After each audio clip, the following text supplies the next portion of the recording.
أعوذ بالله من الشيطان الرجيم بسم الله الرحمن الرحيم Bismillahirrahmanirrahim. Assalamualaikum warahmatullahi wabarakatuh. Alhamdulillah wassalatu wassalamu ala Rasulillah wa ala alihi wa sahbihi wa mawalah amma ba'd. Alhamdulillah kembali lagi dengan saya Abu Najla dari @serbamuslim.com. Seperti biasa saya akan kembali mereview buku-buku Islam ataupun Al-Quran pilihan.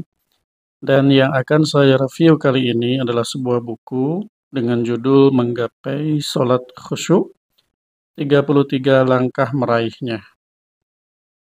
Nah, kita kan mungkin hampir semua muslim ya memiliki satu masalah yang mungkin semuanya merasakan juga, yaitu sulit untuk khusyuk ketika sholat ya. Mungkin hanya segelintir orang yang mampu yang eh, khusyuk ketika sholat ya. Kadang-kadang kendalanya baru takbiratul ihram saja kita pikiran sudah melayang kemana-mana ya. Ya, kadang-kadang ya. Atau kadang-kadang juga karena kita sudah hafal bacaan-bacaannya, kita tidak sadar tahu-tahu sudah di rakaat terakhir. Masya Allah ya. Atau kadang-kadang juga yang lupa-lupa tiba-tiba ingat. Atau kadang-kadang ketika sholat kita merencanakan suatu hal gitu ya, yang akan kita laksanakan. Dan berbagai macam gangguan yang diciptakan tentunya oleh setan atau iblis saat kita sedang melaksanakan sholat. Atau kadang-kadang yang tadinya tubuh kita biasa-biasa saja, tidak gatal, tidak apa, tapi ketika sholat tiba-tiba kuping gatal, hidung gatal, kaki gatal, dan seterusnya ya. Padahal tadi sebelum sholat tidak gatal, tidak apa ya. Nah itu intinya semuanya tentunya itu dari setan mengganggu sholat kita, kekhusyuan kita. Nah pasti semuanya juga mengharapkan bisa menikmati kekhusyuan ketika sholat. Nah ini buku ini mudah-mudahan bisa menjadi jawaban atau minimal ya dari 100% sholat itu minimal-minimalnya 75% kita benar-benar khusyuk gitu ya. Nah, ini usaha kita untuk menggapai kekhusyuan dalam sholat ya. Buku ini ditulis oleh Syekh Muhammad Shalih Al-Munajjid dan diterbitkan oleh Pustaka Imam Bonjol. Ini bukunya tipis ya, tebalnya hanya ada 124 halaman.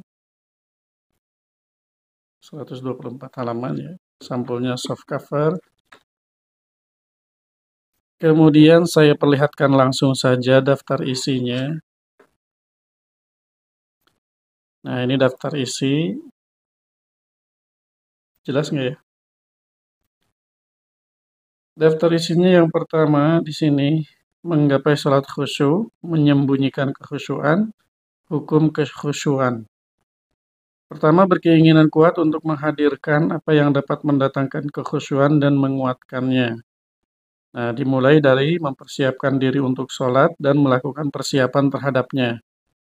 Kemudian tumaninah dalam sholat, tidak gubak-gerupuk gitu ya, gerasa-gerusu. Mengingat kematian di dalam sholat, sehingga kita mungkin menganggap bahwa ini adalah sholat terakhir. Kemudian mentadaburi ayat-ayat yang dibaca dan zikir-zikir sholat lainnya, serta berinteraksi dengan keduanya. Berarti kita ini harus minimal memahami arti terjemahan dari bacaan-bacaan sholat tersebut.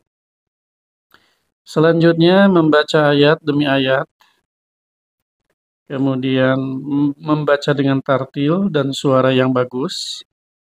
Tartil ya, suara bagus mungkin tidak semua orang suaranya bagus, tapi ya maksudnya bagus di sini bukan terfokus pada nada-nadanya ya, tapi tartilnya ini sesuai dengan kaidah ilmu tajwid, karena otomatis kalau yang ngajinya baca Qur'annya sesuai kaidah ilmu tajwid, makhrajnya bagus, itu terdengarnya akan beda sekali, akan nikmat ya, akan akan terasa bagus ya, walaupun nada ataupun suara suara qorinya tersebut, pembacanya tersebut itu bukan suara yang merdu atau gimana, tapi kalau disertai dengan tajwid yang bagus, makhraj yang bagus, insya Allah akan terdengar bagus ya. Kemudian yang ketujuh, mengetahui bahwa Allah menjawabnya dalam sholat. Kemudian sholat dengan menghadap ke sutroh atau pembatas dan mendekat kepadanya. Tujuannya salah satunya supaya tidak dilewati orang gitu ya, dan seterusnya. Kemudian meletakkan tangan pada tangan kiri di dada bersedekap. Melihat kepada tempat sujud. Nah ini ya. Kemudian menggerak-gerakkan jari telunjuk. Ini nggak tahu ya apakah ini masuk ke dalam tips sholat khusyuk atau gimana ini. Kemudian meragamkan bacaan surat-surat, ayat-ayat, zikir-zikir, dan doa-doa di dalam sholat. Melakukan sujud tilawah apabila melewati tempatnya. Kemudian memohon perlindungan kepada Allah dari setan. Merenungkan kondisi generasi salaf di dalam sholat mereka. Kemudian mengetahui keistimewaan kekhusyuan di dalam sholat. Bersungguh-sungguh dalam berdoa pada tempat-tempatnya di dalam sholat, khususnya di dalam sujud. Kemudian zikir-zikir yang diriwayatkan setelah sholat. Nah, kemudian kedua di sini menolak penghalang-penghalang dan hal-hal yang menyibukkan yang dapat memalingkan kekhusyuan dan mengeruhkan kejernihannya. Ini jelas nggak ya? Mohon maaf nih kalau nggak jelas. Tapi sepertinya jelas ya. Menghilangkan apa yang dapat menyibukkan orang yang sholat dari tempat sholatnya, tidak melaksanakan sholat dengan mengenakan pakaian yang bercorak, warna-warni, atau bergambar, yang dapat menyibukkan orang yang sholat. Sholat pakai kaos yang dari partai gitu ya. Nah, itu juga makruh ya, tidak diperkenankan, karena itu bisa mengganggu orang yang di belakang kita. Kemudian tidak melaksanakan sholat pada saat setelah dihidangkan makanan yang diinginkan. Nah ini saat lapar, terus si makanan sudah dihidangkan, kemudian azan, maka dianjurkan untuk makan terlebih dahulu. Karena itu juga bisa mempengaruhi konsentrasi kita, hilang khusyunya gitu ya. Lagi sholat ingat makan terus. Kemudian tidak melaksanakan sholat dalam keadaan. Kemudian berusaha menahan menguap di dalam sholat, tidak bertolak pinggang di dalam sholat, meninggalkan sod di dalam sholat, tidak menyerupai binatang. Kemudian masalah tentang orang yang banyak digoda di dalam sholatnya, apakah sholatnya sah atau dia harus mengulang sholatnya. Kemudian terakhir penutup. Nah, ini saya perlihatkan sedikit isinya ya. Menggapai sholat khusyuk, di sini ada dalil-dalilnya. Wa qumu lillahi qanitin wa innaha lakabiratun illa 'alal khashi'in, dan seterusnya. Ini hampir setiap halaman ada dalil-dalil atau ayat ataupun hadisnya.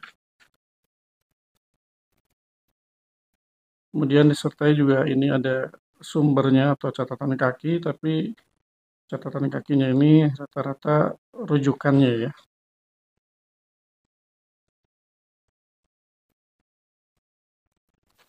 Ya, kurang lebih seperti itu ya teman-teman. Jadi intinya buku ini sangat saya rekomendasikan untuk setiap kaum muslimin yang menginginkan menggapai sholat khusyuk ya.